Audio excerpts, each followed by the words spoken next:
Hallo Michael. Hallo. Ich darf dich hier in einem ganz imposanten Umfeld, nämlich dem Roten Rathaus in Berlin, erstmal willkommen heißen, zu einem ganz besonderen Anlass, weil heute findet hier das Cup-Handover statt.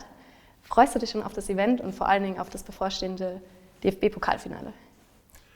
Ja, absolut. Also ich war ja noch nie bei so einem Handover dabei, weil ich meistens oder oft selber mitspielen durfte. Von daher ist das für mich auch was Neues. Und natürlich auch klar Bayer Leverkusen zu vertreten, ist, glaube ich, auch eine große Ehre für mich. Und genauso natürlich die Konstellation mit zwei meiner Ex-Vereine dann, die aufeinandertreffen in so einem Pokalspiel, ist schon was Besonderes. Du hast mir jetzt hier schon ein bisschen was vorweggenommen. Ich würde gerne am Anfang ein bisschen mit dir Phrasen dreschen und du darfst mir sagen, ob ich was ins Phrasenschwein einzahlen muss oder ob ich recht habe. Und zwar sagt man ja, der DFB-Pokal hat seine eigenen Gesetze. Würdest du das bei der Finalpaarung unterschreiben oder ist es nur eine leere Floskel? Bei der Finalpaarung würde ich es vielleicht nicht ganz so unterschreiben, weil ich aus eigener Erfahrung, glaube ich, sagen kann, dass dann dieses Ambiente Berlin und die Rahmenbedingungen dann doch eher etwas größer sind wie ein Pokalspiel, so in der ersten, zweiten Runde, wo man zu einem Dritt- oder Viertligisten fährt, wo man wirklich dann auch straucheln kann, weil es vielleicht früh in der Saison ist, weil der Underdog über sich hinaus wächst und so weiter. Ich sage mal, die Favoritenrolle ist ja auch eindeutig verteilt. Trotzdem glaube ich, dass es für Kaiserslautern viel schwieriger werden wird, Leverkusen zu schlagen, weil eben, wie gesagt, die Rahmenbedingungen und Leverkusen weiß, um was es geht, ist ein Finale. Von daher würde ich es hier nicht mitgehen. Okay, jetzt hast du es gerade selbst schon angesprochen, du hast Verbindung zu beiden Vereinen. Hand aufs Herz, gehst du einzig und allein mit der Favoritenrolle für Bayern 04 oder schlägt da auch ein bisschen dein Herz für die Lautern? Also ich werde das ja oft gefragt bei Bayern München und Chelsea auch, wenn die im Champions-League-Finale zusammentreffen, wo es wirklich so 50-50 ist. Hier sage ich ganz klar, ich habe bei Leverkusen natürlich die meiste Zeit meiner Karriere gespielt und habe dann meine Karriere beendet, bin dann nochmal nach Chelsea hingewechselt. Also das zeigt schon, dass ich da große Sympathien hege, dass mein Herz da auch dranhängt. Kaiserslautern war auch eine tolle Zeit, 2 Jahre, auch Meister gewonnen. Aber die Zeit in Leverkusen war wirklich was Besonderes und ich glaube, da habe ich auch den Schritt zum Weltklasse-Spieler gemacht, habe viele freundschaftliche Verhältnisse oder Verbindungen noch zu Spielern, aber auch zu Verantwortlichen. Und von daher schlägt mein Herz da schon ganz klar für Bayern 04. Das freut uns zu hören. Wenn man jetzt so als Favorit in so eine große Partie geht, ist es immer ein klarer Vorteil oder kann sich das auch mal irgendwie schwieriger auswirken, weil man einfach dazu neigt, den Gegner auch ein bisschen zu unterschätzen? Also ich glaube, in dem Finale, wie vorhin schon angedeutet, unterschätzt du niemanden mehr, auch nicht Kaiserslautern, weil sie ja auch viele aus dem Weg geräumt haben und somit, glaube ich, den Respekt auch verdienen und zu Recht verdienen. Und das, glaube ich, weiß auch die Mannschaft. Die Seriosität bringt Leverkusen mit. Das zeigt schon allein die Serie, die ungeschlagene Serie dieses Jahr, dass sie eben jeden Gegner ernst nehmen, auch vielleicht in einem Europapokal, Europa League Auswärtsspiel in der ersten Runde, wo man ja doch vielleicht am Samstag schon mal ein schweres Spiel im Kopf hat. Also da diese Professionalität hat Bayer bisher hervorragend gezeigt in dieser Saison und deswegen glaube ich, gerade in so einem Pokalfinale, wo nur noch ein Schritt zu gehen ist, wird niemand unterschätzt. Ich würde gerne beim Thema Mindset bleiben. Jetzt bestreitet man in seiner Karriere relativ viele Ligaspiele, die dann vielleicht auch mal ein bisschen egal sind und vergleichbar weniger viele Finals. Worauf kommt es bei solchen Spielen mit so einer ultimativen Kulisse und mit so einem imposanten Charakter dann letzten Endes an? Ich glaube, Erfahrung ist ein wichtiger Faktor, weil ja doch die äußeren Einflüsse Nervosität erzeugen. Das ist ganz normal, das ist kein normales Spiel wie jedes andere. Das ist ein Pokalendspiel mit tollen Ambiente, wo auch unfassbar viele Auswärtsfans mitkommen. Tendenziell 50-50, das Stadion ist gefüllt, das beginnt beim Weg zum Stadion. Also du merkst, du spürst als Spieler, dass das ein ganz besonderes Spiel ist. Die Historie, dieser Pokalwettbewerb hat es auch. Und deswegen ja, wird das für alle, glaube ich, für alle Protagonisten was ganz Besonderes. Jetzt stehen unsere Jungs in der Woche in direkt 2 Finals. Wie geht man mit dem ganzen Druck um? Ja, also ich glaube, Leverkusen hat ja das große Ziel erstmal schon geschafft, ne? Die Meisterschaft errungen. Das war ja, glaube ich, das über allem stehende Ziel, das erste Mal diese Meisterschaft zu holen. Und da ist schon unfassbar große Last abgefallen, weil du ja dich, glaube ich, die ganze Saison auch in dieser Favoritenrolle bewegt hast, so wie du aufgetreten bist, wie du Fußball gespielt hast. Du warst immer oder meistens an erster Stelle. Dem haben sie standgehalten und das alleine wird ihnen großes Selbstvertrauen geben. Und ich glaube, diese 2 Pokale, die sind so ein Zubrot. Ne? Das ist natürlich eine große Chance, aber ich glaube nicht, dass das hemmen wird. Also das Gefühl habe ich überhaupt nicht, wenn ich die Jungs spielen sehe.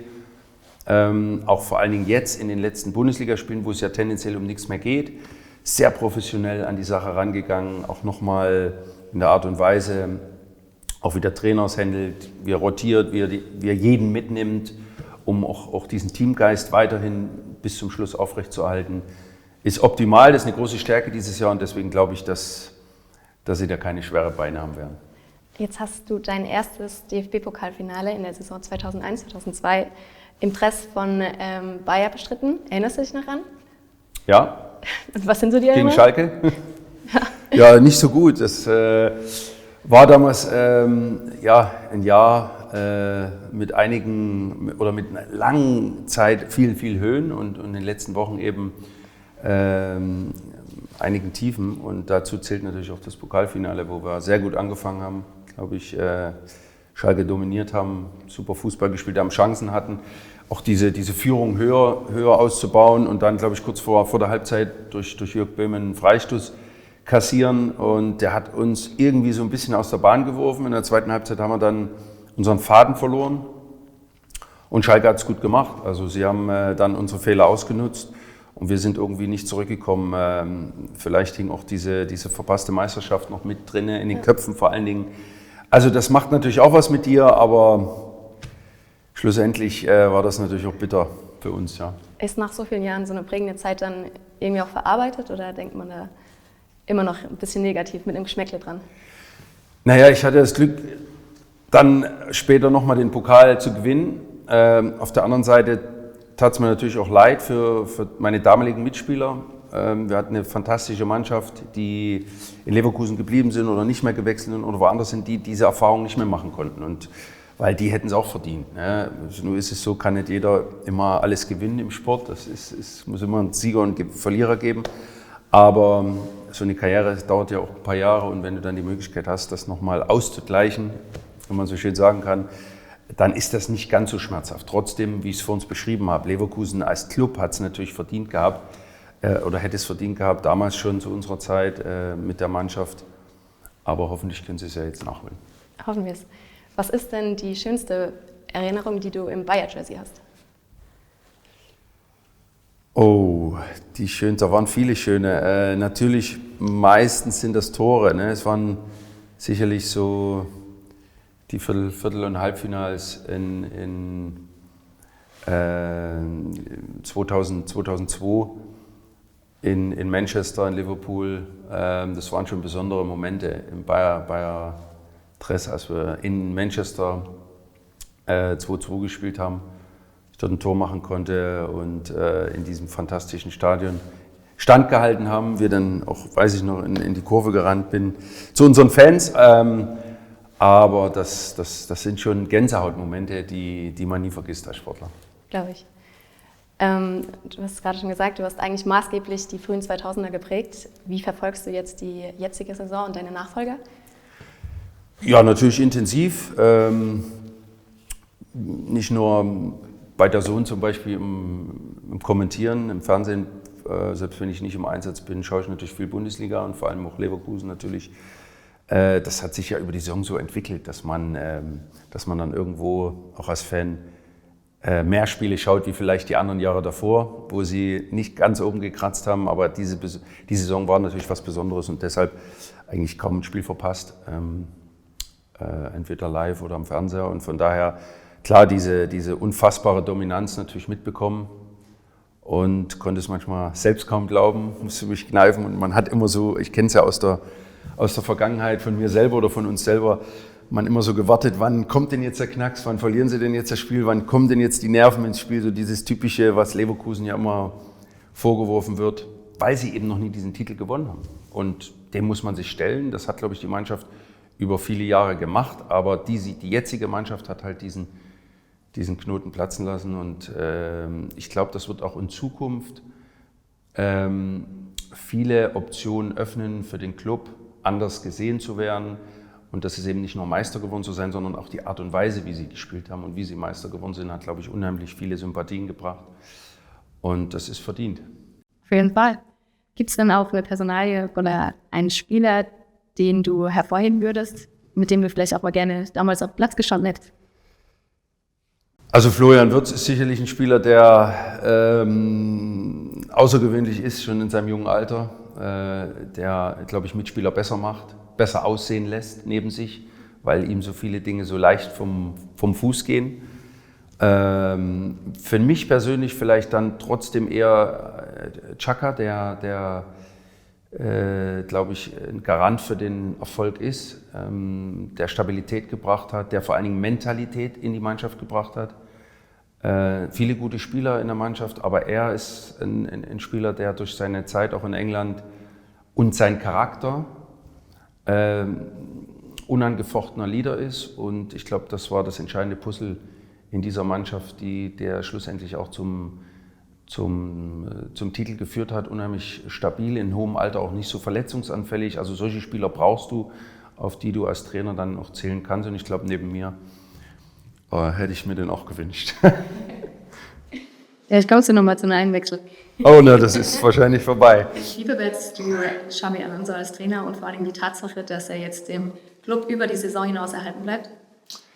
Ja, ich finde das toll für den Club und zeigt natürlich, dass er einen besonderen Ansatz hat für sich selber, für seine Zukunft. Er steht zu seinem Vertrag, er fühlt sich wohl in Leverkusen und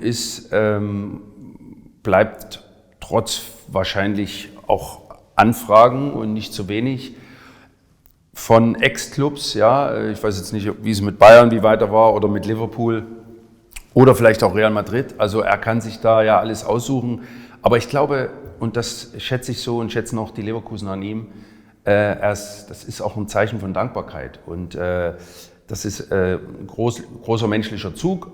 Viele sagen, das ist Normalität, weil er, wie gesagt, einen Vertrag hat und zu dem steht. Aber ich glaube, wie gesagt, in dieser Konstellation als Ausnahmespieler und jetzt auch Trainer, so früh in seiner Karriere schon Meister geworden zu sein und die Art und Weise und mit diesen Angeboten, die er vielleicht hat, ist es umso größer zu bewerten, dass die Leverkusener es geschafft haben, ihn zu überzeugen, wenn es großer Überzeugungsarbeit bedurfte. Wie gesagt, vielleicht hat er auch von sich aus selber früh in diese Richtung tendiert und von daher umso besser. Aber für nächstes Jahr ist er natürlich klar, man weiß nie, ob es nochmal so eine Saison geben wird. Das wird sicherlich schwierig, aber ich glaube, das Fundament ist gelegt und deswegen glaube ich auch, dass Leverkusen nächstes Jahr ein richtig gutes Wort mitreden wird. Wie hast du jetzt seit deiner aktiven Zeit die Entwicklung insgesamt von dem ganzen Verein beobachtet als Außenstehender? Ja, natürlich unheimlich. Also wie ich den Verein auch kenne und damals wahrgenommen habe, noch zu meiner Zeit als Spieler, dass es irgendwo ein Paradies, will ich nicht sagen, aber doch ein Umfeld ist für einen jungen Spieler, für junge Spieler, für sehr gute junge Spieler, aber auch erfahrene Spieler. Das Umfeld ist perfekt, die Rahmenbedingungen, die Trainingsbedingungen, es ist ruhig. Ja, es ist ein Verein, der nicht gleich explodiert, wenn irgendwo mal ein Spiel verloren geht. Das wurde dem Verein ja in der Vergangenheit immer so ein bisschen vorgeworfen, dass da die Spannung ein bisschen fehlt, dass dieses letzte bisschen Biss nach ganz oben fehlt, weil es eben so toll ist in Leverkusen. Aber ich glaube, durch auch Simon Rolfes und Fernando Caro ist da irgendwie ja auch der nötige Zug reingekommen, sonst würden die Spieler, glaube ich, auch nicht so mitziehen. Und das merkt man von draußen, dass Disziplin da ist. Nicht nur auf dem Feld, sondern auch außerhalb dem Feld. Ich glaube, das ist ein ganz wichtiger Faktor. Wenn die Mannschaft funktioniert und Disziplin da ist, dann kann man erfolgreich sein. Und ich glaube, finanziell ist der Club auch gut aufgestellt. Von daher sind die Grundlagen geschaffen. Super. Ich habe jetzt noch 2 kleine Abschlussfragen. Die erste ist, wie gut kann man aus dem DFB-Pokal trinken? Und die zweite ist, werden wir dich noch für Bayern und für Leverkusen über das DFB-Pokalfinale hinaus im Einsatz sehen? Also trinken weiß ich gar nicht. Ich glaube, wir haben schon mal draus getrunken. Es ist ziemlich schwer, also da muss man aufpassen mit den Zähnen auf jeden Fall. Also im Stadion würde ich das nicht empfehlen, bei den Feierlichkeiten. aber sicherlich möglich. Das geht schon. Und zur zweiten, ja, ich glaube, wie gesagt, als die Anfrage kam, hier auch Bayer Leverkusen zu repräsentieren, habe ich natürlich sofort Ja gesagt, weil es für mich auf der einen Seite auch eine Ehre ist und auf der anderen Seite, glaube ich dann eben auch was hinterlassen hat, was die Leute dazu bewogen hat, mich dazu auszusuchen. Also nochmal, das ist für mich eine große Verantwortung und ich hoffe natürlich, dass das in der Zukunft da auch noch viel oder einige Möglichkeiten sind, um zusammenzuarbeiten. Und wie gesagt, ich glaube, das ist jetzt erst der Anfang. Wir würden uns sehr freuen. Ja, ich auch. Vielen Dank. Alles klar.